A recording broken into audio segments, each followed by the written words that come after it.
गरीब माँ की दो गवार दो मॉडल बेटियों की ईद। आजमगढ़ नामक एक गांव में शाजिया नाम की एक गरीब माँ रहती थी, जिसकी चार बेटियां नूर, फातिमा, लीजा, शहनाज थी। चारों की उम्र 17 से 22 साल के बीच थी। रमजान का पाक महीना चल रहा था। ऐसे ही बड़ी बेटी नूर, फातिमा अपनी माँ के साथ नमाज पढ़ने के बाद कहती हैं, अम्मी जान, रमजान का आखिरी जुम्मा मुबारक हो। कुछ ही दिनों में हम ईद मनाएंगे। हाँ अम्मी जान, इस बार तो मैं ईदी के लिए बहुत बेताब हूँ। अम्मी, मुझे तो ईदी में एक दुपट्टा चाहिए हिजाब के लिए। मेरी बच्ची, तुम दोनों को भी रमजान का आखिरी जुम्मा मुबारक हो। चिंता मत करो, मैं पूरी कोशिश कर रही हूँ कि अपनी चारों बेटियों को अच्छे से ईदी दूँ। चारों के लिए कढ़ाई का दुपट्टा लाऊंगी। लेकिन वह दोनों कहाँ हैं, लीजा और शहनाज? रहने दीजिए अम्मी जान, वो दोनों यहाँ नहीं है। पास ही में कोई शूटिंग हो रही है तो देखने गई हैं। उन्हें ये भी ख्याल नहीं आया कि वह नमाज पढ़ लें। या अल्लाह, मेरी उन दोनों बेटियों को बुद्धि और बरकत दे। पता नहीं क्या दिमाग में फैशन का कीड़ा उपज गया है। कल ही मुझसे छोटे कपड़े और मॉडलिंग की बात कर रही थी और आज फिर से शूटिंग पर चली गई। गरीबी नहीं जा रही और उन्हें अमीरी के ख्वाब आ रहे हैं। अम्मी, वो छोटी है, अगर हम दोनों उसे प्यार से समझाएंगे तो वो समझ जाएंगी। खैर, रोजा है तो अच्छी बातें करते हैं। अम्मी जाना, परेशान मत होइए। हाँ बेटा, चलो मैं काम पर जाती हूँ। मजदूरी का समय हो रहा है, तुम दोनों घर पर ख्याल रखना। अम्मी, आप कब तक ऐसे हाल में काम करती रहेंगी? अब हम कर लेते हैं ना काम, आप घर पर रह जाइए। नहीं बेटा, मैं काम कर लेती हूँ। वैसे भी इफ्तारी का इंतजाम करना बाकी है तुम चारों के लिए।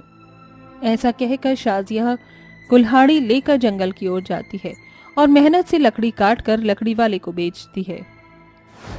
साहब देखिए, मैं अच्छे पेड़ की लकड़ी छांट कर काट लाई हूँ। आपको पसंद आएगी। इससे तो बहुत अच्छा फर्नीचर बनेगा। ठीक है, लकड़ियाँ तो अच्छी हैं, लेकिन इतने से बात नहीं बनेगी। तुम्हें और लकड़ियाँ लानी होगी। मैं तुम्हें उसका 500 रुपए दूंगा। जी जी साहब, मैं रोज लकड़ी लेकर आऊंगी। या अल्लाह, आपका बहुत बहुत शुक्रिया। ये लो तुम्हारे पैसे। उन पैसों को लेकर शाजिया इफ्तारी का सामान खरीद लेती है। इसके बाद शाम को वो कुछ लकड़ियां काट कर घर पहुंचती है। वहीं दोनों मॉडल बेटियां लीजा और शहनाज आ जाती हैं, जिन्होंने छोटे कपड़े पहन रखे थे।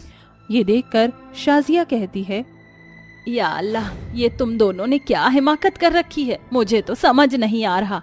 अरे भला ऐसे कपड़े पहनकर क्यों मेरी नाक कटवा रही हो? और रमजान के इतने पाक महीने में ऐसे कौन करता है? बल्कि तुम्हें सूट सलवार और हिजाब में रहना चाहिए।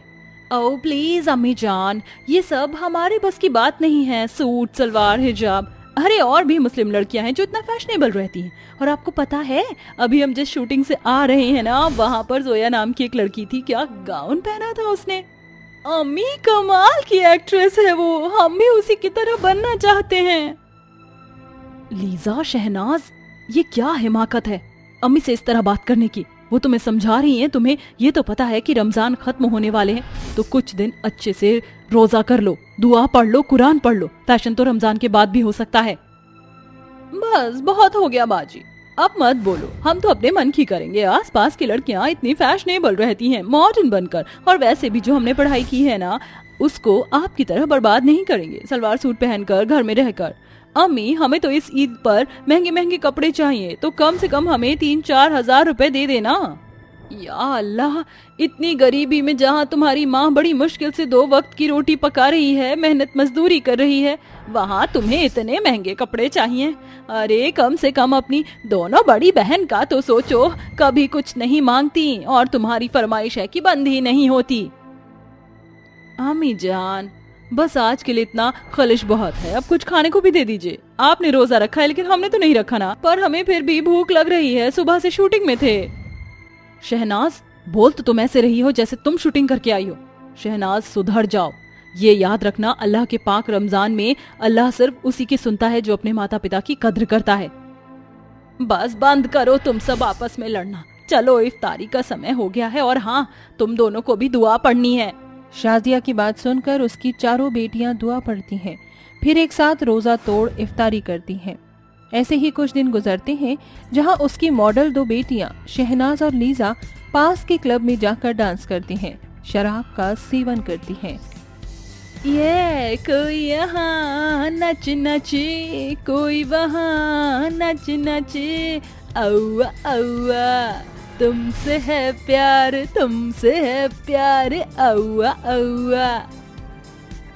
दिल में मेरे है दर्द डिस्को, दर्द डिस्को, दर्द डिस्को, दिल में मेरे है दर्द डिस्को, वो हसीना वो नीलम परी कर गई कैसी जादूगरी। अच्छा है हमने रोजे नहीं रखे, वरना इतना मजा कैसे कर पाते। ये पार्टी क्लब डांस शूटिंग खाना वही तो बहन। As I told you, you will enjoy it. इस तरह मॉडल बहनें न घर का कोई काम करती हैं न अल्लाह की इबादत करती हैं, उल्टा अपनी बहन और अम्मी से बहस भी करती थीं। वहीं शाजिया की दोनों बड़ी बेटियां बहुत संस्कारी थीं, जो नियम से दिन की 5 नमाज पढ़ती थीं और दुआ पढ़ती थीं। वहीं शाजिया रोज लकड़ी काट कर दूर तक उठाकर ले जाती है, जहां से उसे कुछ चंद पैसे मिलते हैं, और वो अपनी बेटियों के साथ शाम को रोजा खोलती है। तो नूर कहती है, अम्मी जान मैं देख रही हूँ आप रोज लेट आती हैं, ऐसी क्या बात है। अपनी प्यारी बिटियाओं के लिए रमजान में नए कपड़े भी तो चाहिए ना, इसलिए इतनी मेहनत कर रही हूँ। कोई बात नहीं अम्मी, हमें कोई कपड़े नहीं चाहिए, आप इतनी मेहनत मत करिए कि रोजे में कमजोर पड़ जाएं। फातिमा, जिसके साथ अल्लाह होता है वो कमजोर भला कैसे पड़ सकता है, तुम मेरी फिक्र मत करो। मेहनत मजदूरी करके चंद पैसों से तो अपनी 4 बेटियों के लिए नया कपड़ा खरीद कर वो लाती है और मशीन पर अपनी बूढ़ी आंखों से सूट बनाकर 4 दिन में तैयार करती है और कहती है, या अल्लाह, आखिर मैंने थोड़े बहुत पैसे बचाकर उनके लिए ईद पर पहनने के लिए कपड़े तैयार कर ही लिए। ये मेरी बेटियों को बहुत पसंद आएगा। नूर, फातिमा देखो। अरे माँ, हमने आपसे मना किया था फिर भी आप हमारे लिए कपड़ा ले आए, और इसे आपने इस कदर सिला है कि बहुत अच्छा लग रहा है। इसका मतलब अम्मी कल हम ये ईद पर पहनेंगे। हाँ बेटा, और शहनाज, लीजा, तुम दोनों कितना मेकअप करती रहोगी, और घर में तो ऐसे कपड़े मत पहना करो। ये देखो मैंने तुम्हारे कल के लिए क्या बनाया है। अपनी माँ की बात सुनकर जैसे ही दोनों अपने उन सूट को देखती हैं तो फेंक कर कहती हैं, OMG, छी क्या है अम्मी जान, कल के दिन ये गवार चीजें पहनना है क्या। अरे आपकी वो दोनों बेटियां गवार हैं, लेकिन हम दोनों मॉडल हैं। हमने कहा था ना आपसे, हमें 3-4 हजार रुपए दे दीजिए, हम कपड़े ले आएंगे, लेकिन आपको तो कुछ सुनना ही नहीं है। बस लीजा, शहनाज, बहुत हो गया तुम दोनों का। तुम्हें अम्मी का प्यार नजर नहीं आता इसमें? कितनी मेहनत से वो हमारे लिए ये कपड़ा लेकर आई हैं, इसके लिए उन्होंने इतने जतन किए, इतनी मेहनत की, और तुमने यूं ही फेंक दिया। तुमने अम्मी जान के साथ ये करके अच्छा नहीं किया। बाजी, आपको जो समझना समझिए, कल हम खुद अपने कपड़ों का इंतजाम कर लेंगे। ऐसा कहकर दोनों अपने कमरे में चली जाती हैं। अगले दिन खुशनुमा तरीके से माँ बेटियां नमाज पढ़ती हैं, तस्वीर करती हैं, मीठी सेवैयां बनाकर रखती हैं। अम्मी जान, ईद मुबारक आपको, अल्लाह आपको बरकत दे, आप बहुत अच्छी हैं अम्मी। तुम दोनों को भी अल्लाह बख्शे और मेरी उन दोनों बेटी के भी अकल आ जाए। इस तरह वो अपने पड़ोसियों को भी ईद मुबारक करती हैं। रात को चांद का दीदार करती हैं कि उसकी दोनों मॉडल बेटियां रोते हुए आती हैं। उनकी हालत कुछ दुर्लभ होती है और अपनी माँ की गले लगकर कहती हैं, अम्मी जान, हमें मुआफ कर दीजिए, हमसे बहुत बड़ी गुस्ताखी हो गई। आपकी बात ना मानने का नतीजा और सजा मिल चुकी है। ये तुम दोनों की ऐसी हालत क्यों है? तुम्हारे कपड़े। अम्मी जान, काश हमने आपके दिए हुए कपड़े पहने होते तो हमारे साथ ये बदसलूकी ना होती। हम घर वापस लौट ही रहे थे कि मस्जिद के आगे कुछ छोरे लड़कों ने हमारा रास्ता रोका और हमें छेड़ा। देखा, अगर तुम अम्मी जान की बात मानती तो ऐसा नहीं होता।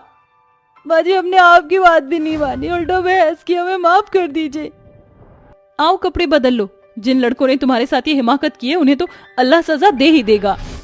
इस तरह दोनों मॉडल लड़कियों को अपनी गलती का पछतावा होता है और वो अपनी माँ के दिए हुए सूट पहनकर उनके साथ अच्छे से चांद का दीदार कर खुशी खुशी ईद मनाती हैं।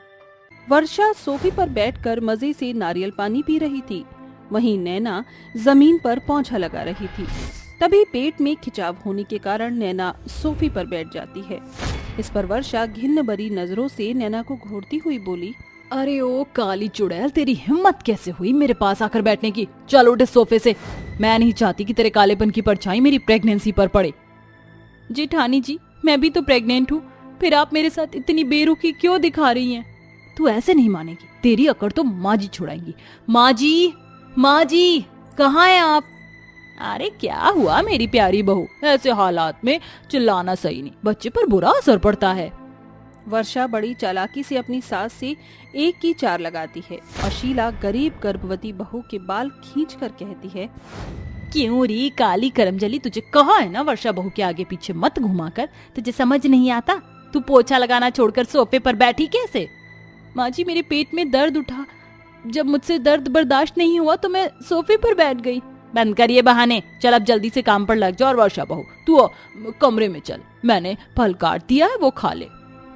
शीला वर्षा को लेकर कमरे में चली जाती है। शीला अपनी काली गोरी बहुओं में शुरू से फर्क करती आ रही थी। उसकी शुरुआत तब हुई जब अनिकेत नैना से शादी करके घर आया। माँ, ये नैना है मेरी पत्नी और आपकी बहू। इसका मेरे सिवा कोई नहीं माँ, इसलिए मैंने इसे शादी कर ली।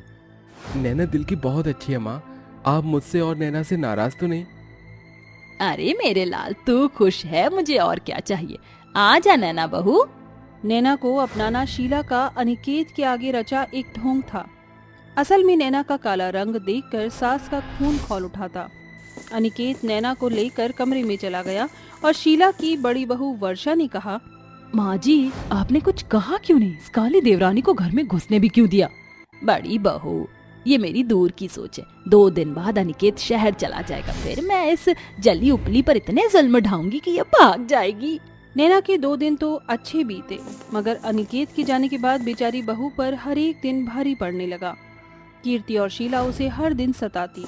अनिकेत बीच बीच में घर आया करता, मगर नैना नहीं चाहती थी कि उसकी वजह से अनिकेत और उसकी सास के बीच फूट पड़े, इसलिए वो चुप रही। समय ढलता गया और काली गोरी बहुएं गर्भवती हो गई। इस पर सास नैना को नजरअंदाज करते हुए मुट्ठी भर लाल मिर्च से गोरी बहू की नजर उतारती है। हे भगवान, बस मेरी चांद सी बहू और उसके होने वाले बच्चे को हर बुरी बला से बचाना।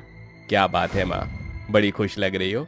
अरे आनंद बेटा, बात ही ऐसी है, वर्षा बहू के पैर भारी हो गए, मेरा तो मन करता है मैं नाचूं गाऊं, दुनिया को सर पर उठाऊं। अरे भाग्यवान, नैना बहू भी तो गर्भवती है, उसकी नजर नहीं उतारेगी। ससुर के इस कही पर सास गुस्से से पिनकते हुए बोली, अरे इस नजर बट्टू की भी क्या नजर उतारूं, इस काली कलूटन को किसकी नजर लगने लगी? वर्षा बहू अब तुझे एक एक कदम फूक फूक कर रखने होंगे, चल मैं तेरे पैरों में तेल लगा देती हूँ। गर्भवती होने के बाद वर्षा का हर दिन मजे से कट रहा था। वो बस सारा दिन आराम फरमाती। वहीं एक काले रंग के कारण गर्भावस्था में भी नैना सूरज उगने से पहले उठती और सारा दिन नौकरों की तरह नाचती। सूर्यकांत को ये सब मन ही मन खलता था।